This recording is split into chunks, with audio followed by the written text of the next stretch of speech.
नमस्कार साथियों, स्वागत है आप सभी का सत्य एक्सीलेंट यूट्यूब चैनल पे। यदि आपने आईटीआई पास कर लिया है और आईटीआई पास करने के बाद आप अप्रेंटिस करना चाहते हैं तो यहाँ पर साथियों एनएचपीसी की तरफ से नोटिफिकेशन जारी कर दिया गया है, जिसके बारे में मैंने आपको पहले भी जानकारी दिया था। और इस समय ये जो फॉर्म है भरा जा रहा है, और यदि आपको जानकारी नहीं है तो आप इस वीडियो को देखकर पूरी जानकारी प्राप्त कर सकते हैं। और अभी फॉर्म भरा जा रहा है तो आप चाहें तो फॉर्म भी भर सकते हैं। यहाँ पर मैं आपको बता दूं साथियों, एनएचपीसी लिमिटेड की तरफ से ये आपका नोटिफिकेशन जारी किया गया है, जो कि ये जो कंपनी आती है नवरत्ना के अंतर्गत आती है, जिसमें आपको सुनहरा मौका दिया जा रहा है यदि आप अप्लाई करना चाहते हैं तो। अब यहाँ पर बात कर लेते हैं, अप्लाई करने वाले छात्रों के पास क्या क्वालिफिकेशन होना चाहिए, कितने उम्र के लोग इस फॉर्म को अप्लाई कर पाएंगे, कैसे फॉर्म भरना है, और फॉर्म भरते समय आपको किन किन बातों को ध्यान में रखते हुए अप्लाई करना है। तो यहाँ पर आप ध्यान से देखिए, जैसे आप नीचे आ जाते हैं, यहाँ पर आईटीआई पास छात्र अप्लाई कर सकते हैं, जो कि आप यहाँ पर पढ़ सकते हैं। इलेक्ट्रीशियन ट्रेड है पहले नंबर पे, दूसरे नंबर पे फीटर ट्रेड है, तीसरे नंबर पे वेल्डर है, और चौथे नंबर पे आपको वायरमैन देखने को मिल जाता है। पांचवें नंबर पे आपको यहाँ पर कोपा देखने को मिलता है, कंप्यूटर ऑपरेटर। अब इसमें क्वालिफिकेशन क्या है, यहाँ पर आप पढ़ सकते हैं।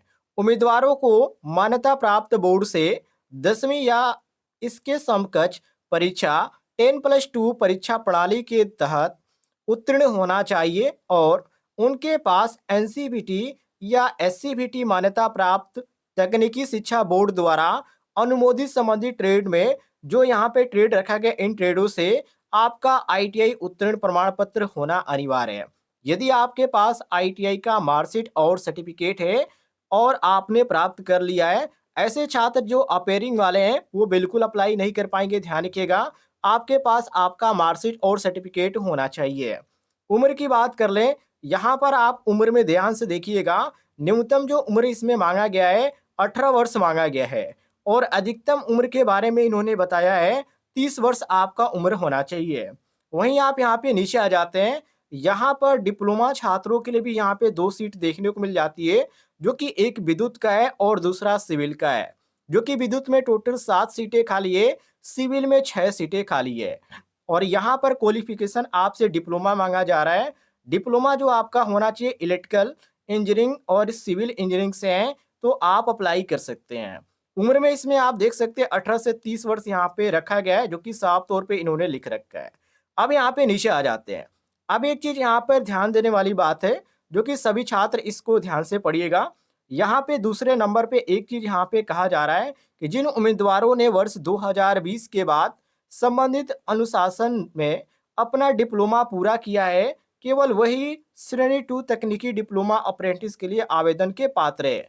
मतलब कि आप यदि 2020 के बाद अर्थात 21 में, 22 में, 23 में या 24 में आपने कोर्स कंप्लीट किया है, तभी आप अप्लाई कर सकते हैं, अन्यथा आप अप्लाई नहीं कर सकते हैं।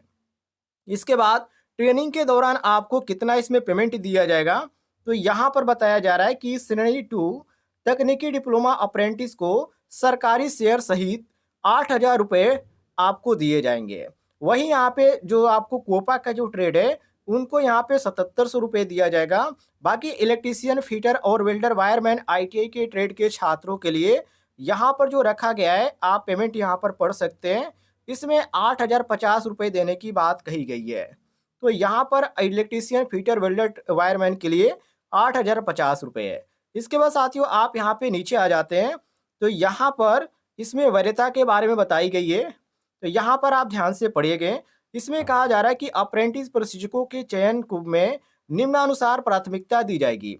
सबसे पहली बात यहाँ पर यह कि पहले नंबर पे धांधली गंगा पावर और स्टेशन के परियोजनों को प्रभावित बच्चों को के प्राथमिकता दी जाएगी, जो कि वहाँ के जो निवासी हैं उनके लिए यहाँ पे कहा जा रहा है।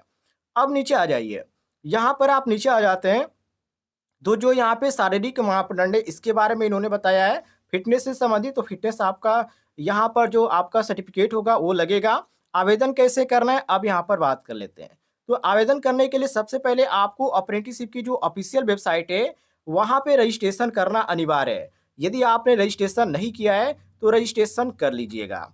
और डिप्लोमा छात्रों के लिए भी यहाँ पे रजिस्ट्रेशन करना अनिवार्य है, जो कि यहाँ पे इन्होंने वेबसाइट दे रखी है। अब यहाँ पर बात करते हैं कैसे फॉर्म को अप्लाई करना है।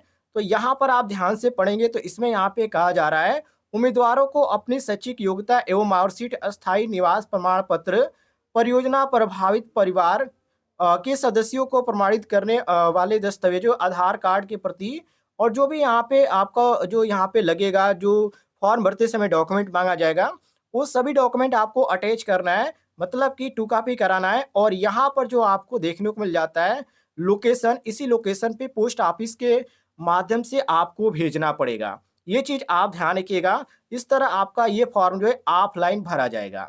अब यहाँ पर फॉर्म आपको कैसे मिलेगा? तो देखिए, ये रहा साथियों फॉर्म। तो फॉर्म आपको कैसे भरना है, फॉर्म का लिंक मैं आपको डिस्क्रिप्शन बॉक्स में दे दूंगा। सबसे पहले आपको रजिस्ट्रेशन करना है, जो कि एनसीवीटी एमआईएस की ऑफिशियल वेबसाइट पर। तो उसका यहाँ पे रजिस्ट्रेशन नंबर आपको देना है। इसके बाद यहाँ पर साथियों आपको ट्रेनिंग का जो ट्रेड है, वो आप ट्रेड यहाँ पर लिखिएगा। इसके बाद अपना नाम लिखिएगा, पिताजी का नाम, माताजी का नाम, डेट ऑफ बर्थ, कैटेगरी आप यहाँ पे सेलेक्ट कीजिएगा, या यहाँ पे टिक लगा सकते हैं या आगे लिख सकते हैं। इसके बाद पूरा एड्रेस आपको यहाँ पे लिखना है, post, city, district, pin code आपका क्या है, ईमेल आईडी लिखना है, आधार नंबर लिखना है। इसके बाद यहाँ पर मोबाइल नंबर, आधार नंबर, बैंक डिटेल्स, आपको अकाउंट नंबर फिल करना है। इसके बाद बैंक का नाम और यहाँ पे आईएफएससी कोड आपको लिखना है। इसके बाद क्वालिफिकेशन में आप यहाँ पर फिल करेंगे, जैसे कि 10वीं का क्वालिफिकेशन जो आपके पास है, वो किस कॉलेज से, उस कॉलेज का नाम होना चाहिए, किस वर्ष आपने पास किया, किस बोर्ड से आपने किया, कौन कौन से सब्जेक्ट आपने लिए थे, कितना परसेंटेज आपका था, ये सभी चीज़ें आपको यहाँ पे फिल करना पड़ेगा। इसके बाद आप यहाँ पर फॉर्म को आप यहाँ पे क्या करेंगे, जिस डेट को आप फिलअप कर रहे हैं, वो डेट आप यहाँ पे लिखेंगे, सिग्नेचर, उसके बाद पूरा नाम, और यहाँ पे लिफाफे के माध्यम से आप यहाँ पर पोस्ट ऑफिस के माध्यम से आप इसको भिजवा देंगे, जो मैंने लोकेशन बताया उसी लोकेशन पे।